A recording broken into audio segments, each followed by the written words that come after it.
Welcome, class! Today we have a very special lesson on the ideologies and realities of two famous Chinese leaders, Mao Zedong and Chiang Kai-shek. Let's see what happens when they meet face to face. Hi, I'm Chiang Kai-shek, and I love fascism. I hate communists, and I'm going to kill all of them. Hi, I'm Mao Zedong, and I will show how good communism really is.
Ah, Chang, still hanging on to that pipe dream of a capitalist paradise, I see.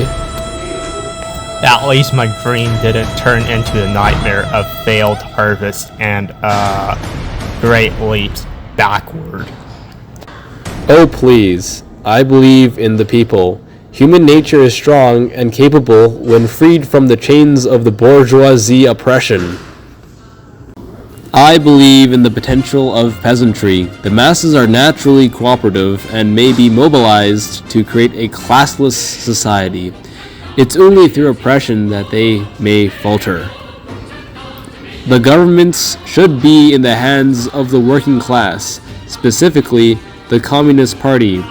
We guide society through revolutionary means.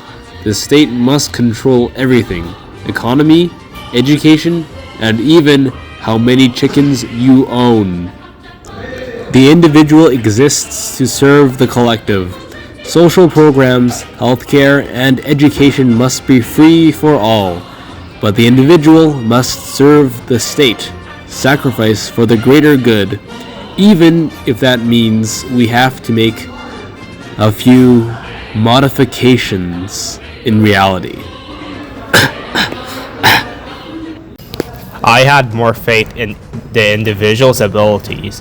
People are naturally industrious if given the right opportunities.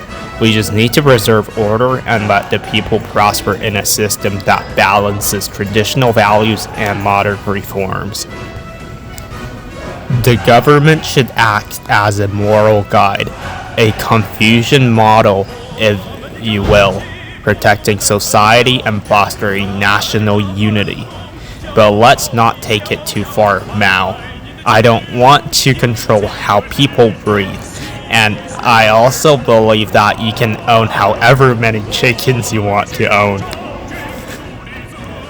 The individual should work hard and support the state, but with more personal responsibility. I don't believe in taxing people to death for some vague idea of the greater good. People should have opportunities, yes, but I'm not going to force feed them equality. Gentlemen, quick question. Did your actions reflect your views? Well, I'd say so. I orchestrated the Great Leap Forward and the Cultural Revolution to mobilize the masses. It was revolutionary. But, some things didn't go as planned. Millions may have disappeared, but that's just a statistic for a grand march in history, right?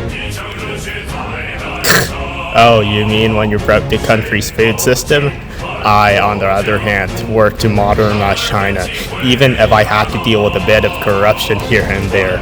Yes, I believe in a Confucian society, but it turns out keeping a warlord coalition together is harder than it looks, and I didn't run into a famine or have a red guard ruined everything in sight.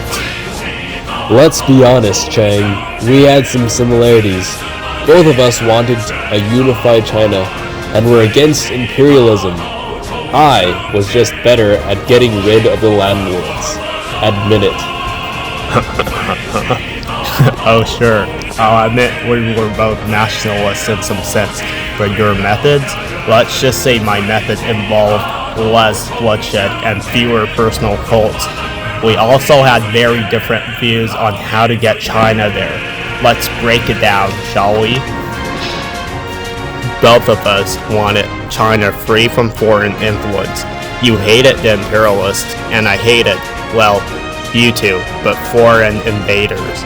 We both had a strong vision for a strong China, just with different blueprints. Mine was a bit more functional. Oh, please, let's look at the differences then. You loved capitalism, and I fought for socialism. I led a revolution to eliminate class divisions, while you let your capitalist cronies take over. I mobilized the peasants, while you were too busy pampering with the elites. You ignored the masses. If I hadn't stepped in, China would have been just another puppet state. My government? It owned the economy, centralized everything. You let markets run wild and the corrupt thrive. Let's talk about political oppression. Okay, maybe we both had a thing for silencing people we don't really agree with, but I did it for the greater cause. It was just for personal power. Ha ha ha! Thank you, both of you. I think the class has learned quite a bit. Now, class, it's your turn to reflect. Would Mao Zedong or Chiang Kai-shek be considered typical socialists or conservatives? A typical socialist? Ha! I define socialism with Chinese characteristics. Typical conservative. Well, I had my own blend of Confucianism and pragmatism, so I wasn't exactly typical either. What is All right. Thank you, gentlemen. Class dismissed.